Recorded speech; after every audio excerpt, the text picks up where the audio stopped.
Yo les amis, j'espère que ça va bien ce soir, que vous êtes en forme. J'ai passé une longue journée, je suis crevé, mais j'ai un sentiment de devoir accompli et donc je suis content. Donc ce soir je vais vous faire une petite vidéo. Je vais vous parler de deux anecdotes, enfin une histoire, une petite anecdote, encore par rapport à atteindre vos objectifs. On va dire comme ça. Souvent, quand on décide de changer de façon de vivre, de lifestyle, de changer, enfin, de rentrer dans un processus, on va dire, de développement personnel, qu'on décide de changer plusieurs points en même temps, etc., on a pas mal d'idées qui se bousculent dans la tête. On a pas mal d'envies, d'idées, de projets qui viennent comme ça en tête. Et on a un élan comme ça de motivation qui nous pousse à avoir envie de faire plein de choses, etc. Et c'est quelque chose de très bien, d'accord. Mais il faut savoir donner un ordre à toutes ces choses-là pour pouvoir les mettre en place de la bonne manière. Alors, je vais vous emmener une petite histoire qui est fictive, comme un conte un peu, mais qui va vous apporter une façon de voir les choses pas mal. Et aussi une anecdote, cette fois-ci par contre de quelqu'un de sérieux. Et les deux choses se rejoignent, vous allez comprendre. Alors, je commence. La première histoire, c'est une histoire, c'est comme un conte d'un roi. Enfin, c'est une histoire que j'ai entendue, qu'on m'a racontée, hein, pas que j'ai inventé non plus. D'un roi qui avait une fille, la princesse quoi, du royaume, qui était vraiment magnifique, etc. Et il voulait la marier, sa fille. Ok. Maintenant, il a lancé un défi, on va dire, entre guillemets, pour pouvoir trouver un mari à sa fille. Il a décidé de mettre sa fille dans une tour. Et en bas de la tour, de mettre une pierre énorme, un rocher, quoi, de, je sais pas moi, 600 kilos, comme ça, on va dire. D'accord. Et il a dit, celui qui vient et qui arrive à monter la pierre devant la chambre où se trouve ma fille, je lui donne ma fille, je lui donne ma fille pour se marier, quoi. Alors, il y a tous les hommes forts du royaume qui viennent et qui essayent de prendre la pierre, je sais pas moi, les chevaliers de l'époque, là, les gros bras et tout, ils viennent, ils prennent la pierre, ils essayent, ils n'arrivent pas, il y en a un qui arrive un peu à la pousser. Bon, la règle, c'est qu'il faut qu'il soit tout seul quand même, enfin, c'est un par un, quoi. On peut pas venir à deux ou à trois, sinon ce serait trop facile. Et puis de toute façon, on ne sait pas ce serait qui le mari de la fille, voilà. Il n'y avait pas le polyamour à l'époque. Et ils viennent, ils essayent, ils n'arrivent pas. Bon, et puis il y a un gars qui vient, et lui, donc il se pose devant comme ça, il réfléchit, réfléchit. Et il prend à côté un marteau qui était par terre ou je sais pas où, et il commence à casser la pierre en plein de petits morceaux, et il les monte en haut. Et donc petit à petit, il monte tout l'équivalent du rocher, il va voir le roi, et le roi il lui dit, bah voilà, toi t'as réussi à la monter, même si tu l'as cassée en petits morceaux, je te donne ma fille parce que t'as été malin. Mais nous, ce qui va nous intéresser dans cette histoire, parce que la personne qui m'a raconté cette histoire, c'était dans le sens d'avoir une réflexion pour d'essayer d'être malin, intelligent quand on a une situation devant nous. Mais moi, ce qui m'a intéressé dans cette histoire, c'est surtout le fait qu'il ait cassé la pierre en petits morceaux. Alors oui, c'est intelligent, etc. Mais qu'est-ce que ça vient nous apprendre à nous quand on a envie d'atteindre un objectif, de faire plein de choses, de monter une entreprise, de se remettre en forme, je sais pas moi, se mettre en couple, décider d'arrêter des addictions, de se remettre à une passion, de démarrer une passion, de faire des études, plein de choses comme ça, on va avoir besoin d'énergie. Donc, des fois, on peut avoir beaucoup de choses en même temps à mettre en place. Et ce qu'il faut retenir comme leçon de cette histoire, comme morale, voilà, c'était le mot que je cherchais depuis tout à l'heure, c'est que il faut savoir décomposer les choses en petits morceaux pour pouvoir les intégrer doucement et au final reformer en quelque sorte cette grosse pierre avec chaque petit morceau, mais petit à petit. Parce que, par exemple, je vous donne un exemple. Il y a beaucoup de gens, quand ils veulent changer de lifestyle, par exemple, ils veulent changer de style de vie, de se lancer dans un processus de développement personnel, alors ils vont prendre des grands axes, c'est-à-dire se remettre en forme, arrêter leur addiction, fumer, drogue, alcool, je sais pas, addiction au sexe, etc. D'ailleurs, ça serait intéressant, dites-moi dans les commentaires si vous avez des sujets en particulier sur lesquels vous voulez que je parle. Bon, moi, je vais faire pas mal de vidéos, je vais essayer de vous en envoyer à peu près tous les jours, tous les 2 jours si je peux. Mais je vais vous envoyer sur la cigarette, l'addiction au sexe, aux réseaux sociaux, etc. Évidemment, c'est des choses actuelles et voilà que j'ai pu expérimenter moi-même. Mais si vous avez des sujets particuliers, demandez-moi en commentaire, ça peut être intéressant. Ce que je voulais vous dire, c'est que voilà, les gens en général, ils vont rentrer dans ces grands axes remise en forme, euh, études ou formation professionnelle ou développement d'une entreprise ou travailler plus, enfin quelque chose autour de l'argent. Ça peut être aussi au niveau sentimental, décider de retrouver une paix conjugale dans le couple. Je sais pas moi, se mettre en couple tout simplement. Peut-être il y a des gens qui, bah voilà, il y a des gens qui sont célibataires. D'autres, ça va être peut-être de se séparer des gens qu'on appelle toxiques, donc d'un entourage qui n'est pas forcément bon, d'un environnement. Mais il y a plein de choses. En général, les gens, ils n'ont pas seulement un objectif. C'est rare qu'on se dise, bon, je veux juste me mettre en couple. Ou... Quand quelqu'un il a une motivation, en général, elle emmène d'autres choses avec. Donc, il nous faut. Enfin, en général, comment ça s'appelle? Ça donne envie de faire pas mal de choses à la fois. Et il faut apprendre de cette histoire la leçon de vraiment intégrer les choses par petites doses et petit à petit. Vous voulez faire toutes ces choses-là en même temps, pas de problème. Je vous donne un exemple. Commencez par la première semaine, vous vous dites ok, j'arrête de fumer. Ok, arrête de fumer. Ça, tu vas pas dire vas-y, je fume une cigarette par jour, machin. On le sait tous que ça marche pas. Ok, ça c'est un truc, faut arrêter. Ok, faut essayer d'arrêter à peu près net. Ok, donc t'arrêtes net de fumer. Par contre, le sport, t'es pas obligé de faire 10 séances par semaine parce que tu vas pas tenir.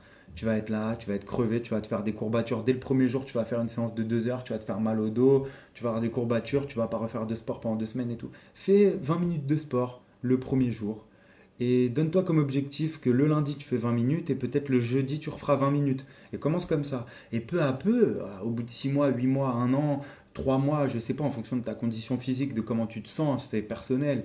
Alors là, tu pourras décider de faire 3 séances par semaine, 4 séances par semaine, machin, nanana.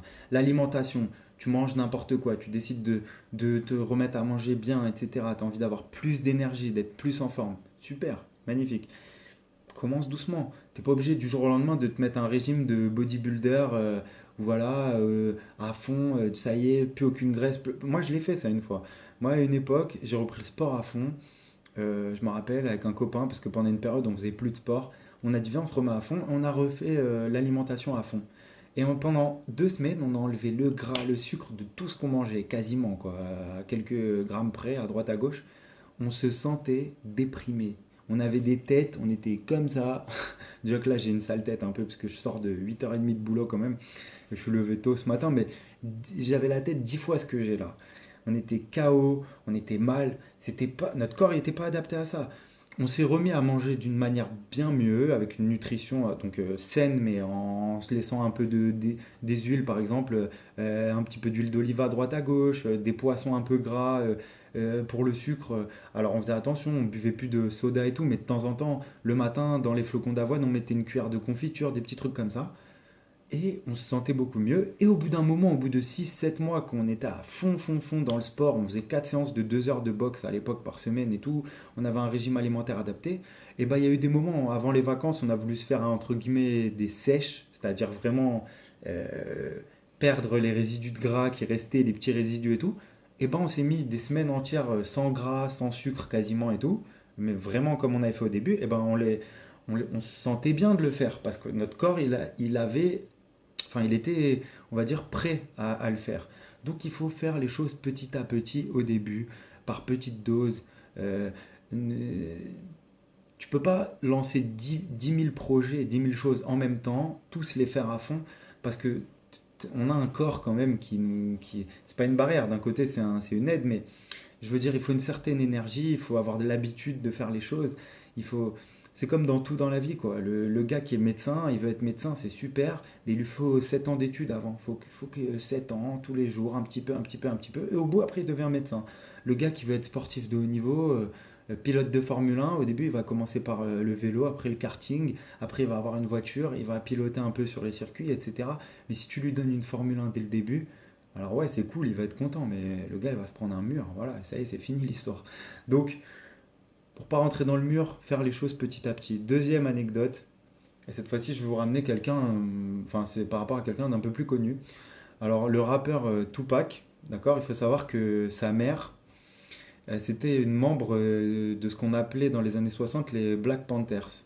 Black Panthers, c'était des Noirs américains qui se sont réunis parce qu'à l'époque aux États-Unis, il y a ce qu'on appelle la ségrégation. C'était les Noirs, ils n'avaient pas les mêmes droits que les Blancs en fait. C'était du racisme, quoi. Donc il y a des groupes qui se sont formés pour se révolter contre ça, ce qui est normal. Et sa mère, elle faisait partie du groupe leader de l'époque qui s'appelle les Black Panthers. Elle était très jeune. Et elle s'est fait arrêter, je crois, à 20 ans ou 21 ans. D'ailleurs, elle était enceinte de Tupac. Donc, pour ceux qui ne savent pas, je sais pas, mais normalement tout le monde connaît, mais si quelqu'un ne connaît pas, Tupac, c'est un rappeur des années, qui est mort dans les années 90, qui est très connu, etc. Qui est le plus connu, je pense. Et sa mère, donc, c'était une leader comme ça. Elle avait 20 ans, 21 ans. C'était vraiment un personnage spécial. Elle est vivante d'ailleurs encore. Et elle a été en procès à l'époque, donc l'État, contre l'État carrément, pour des histoires et tout, de révolte, etc. Et elle s'est défendue toute seule sans avocate, et elle a réussi à être acquittée, etc. Machin. Donc c'était vraiment, c'est quelqu'un qui est spécial, quoi, qui était motivé, etc. Enfin, moi je regarde au niveau, je connais pas exactement ce qu'elle a pu tout faire dans sa vie, mais je me concentre au niveau de sa motivation, etc. Et je me rappelle qu'une fois, une interview de Tupac, il racontait un peu quand il était petit ce que sa mère elle lui demandait de faire, elle lui demandait de lire le journal, le New York Times à l'époque, quand il avait 6 7 ans, comme ça, en entier, de faire des résumés et tout, plein de choses. Elle lui demandait d'être voilà, cultivé. Elle voulait pas que ça soit un noir de plus comme ça dans le ghetto aux États-Unis. Elle voulait qu'il s'en sorte, etc. Donc elle lui elle lui mettait des programmes en place. Enfin, c'est ce qu'il dit lui, quoi. C'est comme ça qu'il explique la chose. Et qu'est-ce qui s'est passé? C'est que sa mère, elle lui a donné des conseils. Parmi les conseils, elle lui a donné un qui m'est toujours resté en tête. C'est que elle lui a dit, euh, il faut toujours que tu fasses les choses une par une, étape par étape, une par une. Donc ça rejoint un peu ce que je vous ai dit avant. Ce que je vous ai dit avant, c'est qu'il faut faire les choses par petites doses. Et en plus de ça, il faut essayer de faire les choses une par une. Parce que des fois, quand on rentre dans un processus de développement et qu'on a plein d'idées en tête, on commence à se projeter, waouh, et puis quand je vais finir ma formation, je vais monter mon entreprise. Et puis après, quand je vais monter mon entreprise, je vais avoir une équipe, et puis je vais manager mon équipe, et puis je vais développer ça, et puis je vais développer ça. Et puis après, quand j'aurai commencé à bien manger, je vais me mettre au sport. Et puis quand je serai plus en forme, alors je vais me mettre à faire des marathons. Et puis quand j'aurai couru des marathons, en même temps, je vais me mettre au bodybuilding. Et tu commences à te mettre plein d'idées dans la tête. Donc c'est génial, c'est positif, c'est des objectifs, c'est de la motivation et tout. Le problème, c'est que tu vas être trop mélangé, trop dispersé. Alors, prends chacun des objectifs, le sport, arrêter de fumer, monter une entreprise, se mettre en couple, machin, etc. Prends l'habitude de prendre un cahier. C'est important d'avoir un cahier, d'accord, avec un stylo ou même ton téléphone s'il faut, et de noter et d'écrire les choses. Voilà, à partir de lundi, je commence à avancer par rapport à tel objectif. Renseigne-toi, regarde des vidéos, lis des livres, médite. Si tu es croyant comme moi, prie, demande à Dieu, si tu crois en Dieu, qui t'aide à réaliser les projets que tu veux réaliser. Euh, Demande à des gens autour de toi des conseils, demande à des gens autour de toi de se lancer avec toi, de toutes ces choses-là. Mets un cadre autour des choses que tu veux faire, d'accord? Par exemple, tu veux arrêter de fumer, ok? Étape par étape, comme elle a dit la mère de Tupac, étape par étape. Ne commence pas à imaginer, ouais, puis dans 6 mois, quand je serai comme ça, alors je ferai ça. Prends étape par étape. Lundi, note sur un cahier. À partir de lundi, laisse-toi 2 3 jours pour accepter le truc et tout. Machin, je vais faire des vidéos entières sur arrêter de fumer et tout, parce que c'est un sujet que je connais pas mal, donc je vais pouvoir vous en parler et tout. Mais note, voilà, à partir de lundi, j'arrête de fumer. Tac, tu notes. À partir de lundi, 8 heures du matin, j'arrête de fumer. Lundi, quand tu te réveilles, attends d'être lundi. Lundi, quand tu te réveilles, ne fume pas. Attends le soir, machin. Prends ton cahier, le soir, note. J'ai réussi à passer la journée sans fumer. Tac, va dormir, fais ci, fais ça. Entre-temps, regarde des vidéos, lis. Mais fais les choses étape par étape. Si tu lances tout en même temps, et lundi, j'arrête de fumer, et lundi, je reprends le sport, et lundi, en même temps, je monte un business, et lundi, je truc, machin, tu vas te mélanger, tu comprends? Donc, par petites doses, une par une. Et même dans chaque étape que tu fais, fais les choses une par une. Ne brûle pas d'étape. Concentre-toi bien sur chaque petite étape que tu fais pour pouvoir la faire bien concrètement, bien comme il faut, etc. Et voilà, si possible, bah, tout va bien se passer et tu verras que tu avanceras doucement mais sûrement. Et peu à peu, tu vas avancer de plus en plus vite.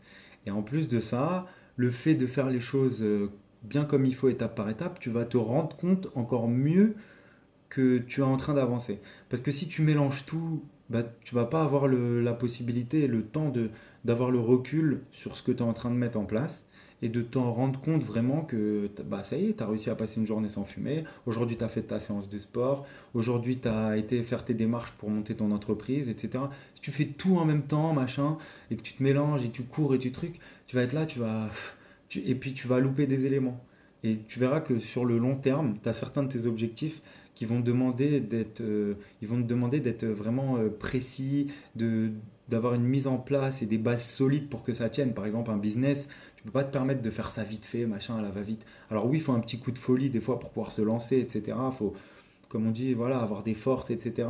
Pour pas utiliser un terme vulgaire, mais, mais le truc c'est que si tu te jettes comme ça, sans faire les choses doucement et étape par étape, tu peux sauter des étapes. Et des fois, quand on saute des étapes, après on se rend compte, ah mince, il me manque un élément.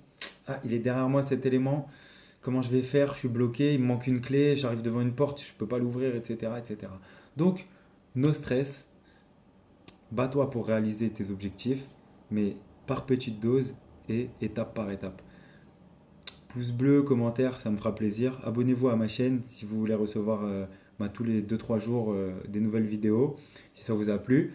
Je réitère ma suggestion, si vous me mettez dans vos commentaires des sujets de vidéos, ça peut m'intéresser. Comme ça, j'essaierai de vous aiguiller un peu. Et puis voilà, je vous souhaite bah, une bonne soirée ou une bonne journée en fonction du moment et de l'heure qu'il est chez vous. Et je vous dis à bientôt tout en restant motivé et en forme.